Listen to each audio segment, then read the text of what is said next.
Some people, and I mean this with full affection, cannot stop themselves. In the middle of an otherwise completely normal conversation, they will volunteer the information that a day on Venus is longer than a year on Venus. It wasn't answering a question, and it hardly fit the conversation at all. It was just there, sitting somewhere in the brain apparently, waiting for its moment.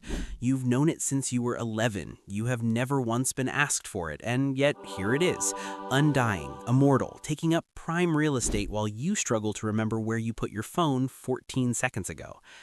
That's the first thing worth sitting with, the selectivity of it, because it genuinely isn't random that you remember random facts, and it has very little to do with memory, actually.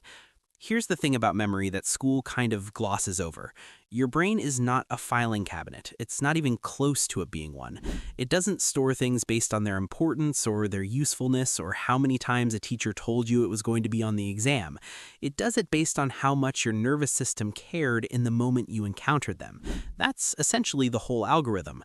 Emotional charge and curiosity are the brain's primary criteria for deciding what gets to stay and what quietly dissolves by Thursday morning.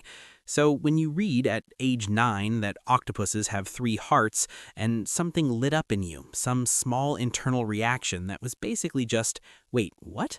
Your hippocampus tagged that. Novelty, surprise, a mild violation of what you expected the world to be. The brain has this deeply ancient circuit for detecting things that break the pattern of its predictions, and when something happens to break it, even in a completely low-stakes, zero-consequences kind of way, the brain logs it, because evolutionarily, unexpected things are the things that matter. You didn't memorize that fact, but you found it delightful, and delight, it turns out, is apparently enough. In 2014, a team of researchers at UC Davis published a study that found something quite strange. When people were in a state of high curiosity, they didn't just show better memory for the information they were curious about, they also showed improved retention for completely unrelated things they encountered during that same curious state.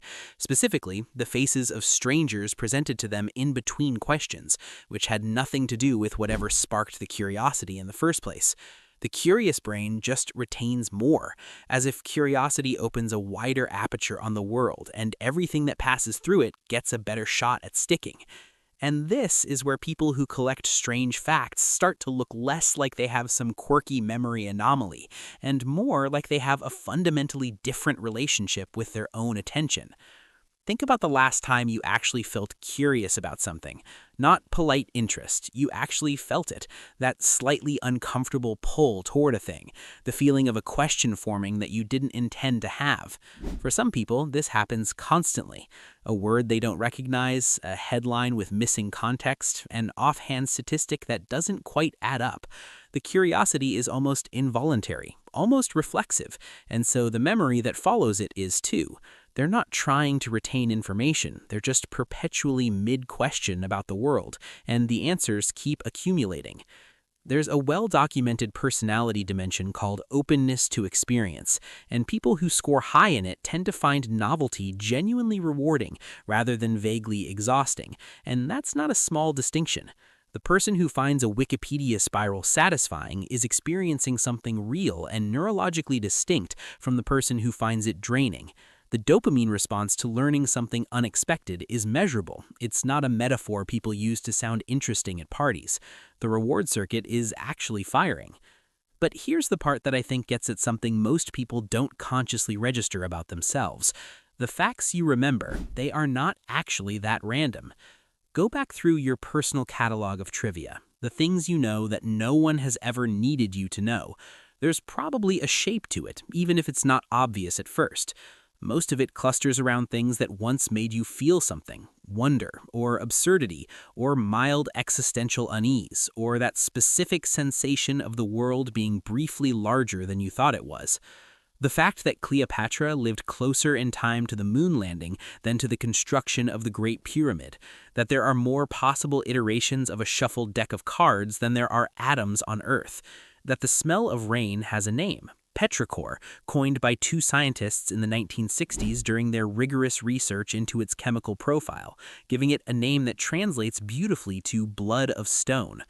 These aren't useless facts. They're the residue of moments where reality briefly exceeded your expectations of it. Little fault lines where the ordinary world cracked open and showed you something underneath. And people who collect them, whether they realize it or not, are often people who are quietly oriented toward that feeling. The feeling of scale, of the world being stranger and more intricate than it presents itself as on a normal Wednesday afternoon. We live in a culture that treats the mind like a computer that needs to be optimized, dividing every piece of information into either a useful tool or useless trash. But your brain is not a hard drive, and trying to force it to act like one usually just leaves us feeling perpetually drained. These odd bits of knowledge are like small, beautiful stones we pick up on a walk and put in our pockets for no reason other than they caught the light. They remind us that we aren't processing units by nature, and is proof you are still looking. There's also a social layer here worth naming, because it can go a few different directions depending on the person. For some people, the fact remembering is genuinely internal, a kind of low-grade, ongoing sense of being in on something. For others, sharing the facts is most of it, and this isn't shallow, even when it can look that way from the outside.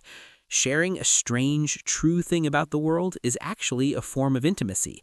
It's an invitation. Come find this as interesting as I do. It's a bid for a very specific kind of connection, with someone who will look up from whatever they're doing and go, "Wait, really?" The people who do this most compulsively are often the ones who got genuinely excited about something as a child and were met with, in one way or another, "That's enough," that they were too much, that no one needed to know that. And they kept doing it anyway, because the alternative, because acting like you don't care about a world this fascinating, never made any sense. It still doesn't.